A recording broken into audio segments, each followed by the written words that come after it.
পৃথিবীর এমন একটি পাহাড় আছে যেখানে কেউ এখনও পর্যন্ত উঠতে পারেনি, যাকে হিন্দু, বৌদ্ধ, জৈন ও বৌদ্ধ ধর্মের মানুষ পবিত্র বলে মনে করে, যার চূড়ায় স্বয়ং শিব বাস করেন বলে বিশ্বাস করা হয়। আজ আমরা দৃষ্টিকোণের এই এপিসোডে জানব রহস্য, ইতিহাস আর অলৌকিকতার এক বিষয়, মাউন্ট কৈলাস সম্পর্কে।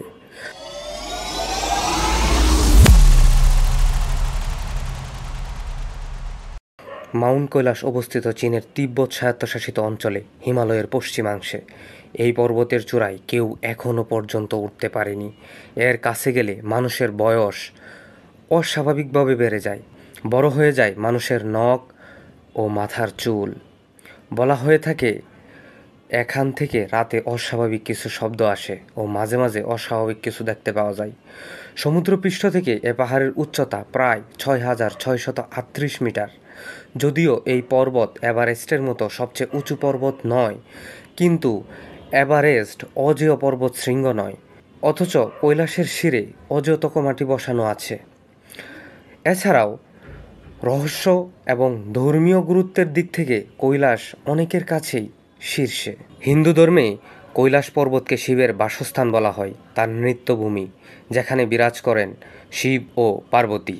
বৌদ্ধ ধর্মে এটি কাং রিঞ্জপোচে হিসাবে পরিচিত, যেখানে বিশ্বাস করা হয় পদ্মসম্ভব মেডিটেশন করেছিলেন। জৈন ধর্মে তীর্থঙ্কর ঋষভদেব এখানে মোক্ষ লাভ করেন।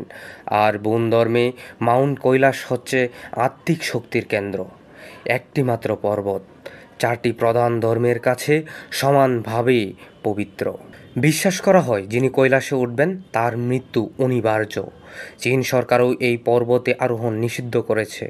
বলা হয় একমাত্র মিলারেপা নামের এক তিব্বতী যোগী একবার কৈলাসে উঠেছিলেন, কিন্তু তিনি তারপর নিজেই ঘোষণা করেন এই পবিত্র পর্বত মানুষের জন্য নয়।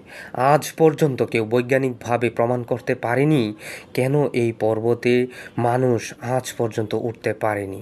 এই পাহাড়ের স্থানে প্রচুর হিমবাহ, খাড়া পাহাড় আর অদ্ভুত আবহাওয়াও এই রহস্যের ইন্ধন যোগায়। কৈলাস পর্বতের আকৃতি পিরামিডের মতো, একেবারে খাড়া পাহাড়, যেন মানুষের তৈরি। অনেকে বলেন এটি একটি প্রাকৃতিক শক্তির কেন্দ্র, একটি এনার্জি ভর্টেক্স।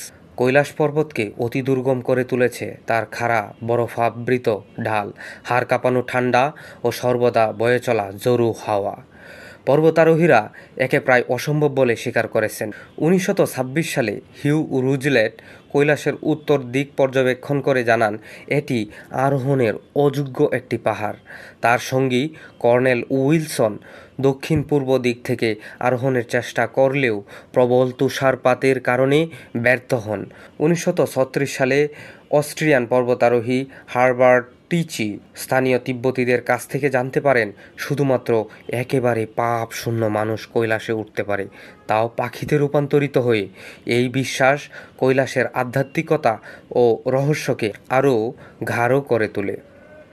নাসার উপগ্রহ চিত্রেও দেখা গেছে এর আশেপাশের অঞ্চল যেন সময়কে বাঁকিয়ে দেয়। আর আশ্চর্যের বিষয়, চারটি ধর্মের চারটি প্রধান নদী সিন্ধু, ব্রহ্মপুত্র, গঙ্গা ও শতস্রু এই পাহাড়ের কাছ থেকেই জন্ম নিয়েছে। কৈলাসের চারপাশে হাঁটা, যাকে বলা হয় পরিক্রমা বা কুরা, সেটাই এখানে তীর্থযাত্রার মূল উদ্দেশ্য। অনেকটাই মুসলমানদের কাবাঘরকে কেন্দ্র করে তওয়াফের মতো, যেগুলো করে থাকে হিন্দু, বৌদ্ধ, জৈন ও বৌদ্ধ ধর্মের মানুষেরা। 52 কিলোমিটার দৈর্ঘ্যের এই পথ পাড়ি দিতে হয় প্রায় 18,000 ফুট উচ্চতায়। বিশ্বাস করা হয় এই যাত্রা মানুষকে পাপমুক্ত করে এবং আত্মিক জাগরণ ঘটায়। কিন্তু এই পথও সহজ নয়। শ্বাসকষ্ট, বরফজ্বর আর ঠান্ডা সবই পরীক্ষার অংশ। কৈলাস এটা শুধু একটি পাহাড় নয়, এটা বিশ্বাস, শক্তি, নিষেধ আর রহস্যের এক প্রতীক। মানুষ হাজার হাজার বছর ধরে চারপাশে ঘুরে বেড়ালেও শিখরে পৌঁছাতে পারেনি কেউ। তো দর্শক, আপনারা কি মনে করেন, কখনো কেউ কৈলাস জয় করতে পারবে, নাকি এই রহস্য চিরকালেই অমীমাংসিত থাকবে? কমেন্টে জানান আপনার মতামত। সবাই ভিডিওটি ভালো লাগলে লাইক, শেয়ার আর সাবস্ক্রাইব করতে ভুলবেন না। ধন্যবাদ সবাইকে। দেখা হবে আবার নতুন কোনো ইন্টারেস্টিং ভিডিও নিয়ে। ততক্ষণ পর্যন্ত সাথেই থাকুন।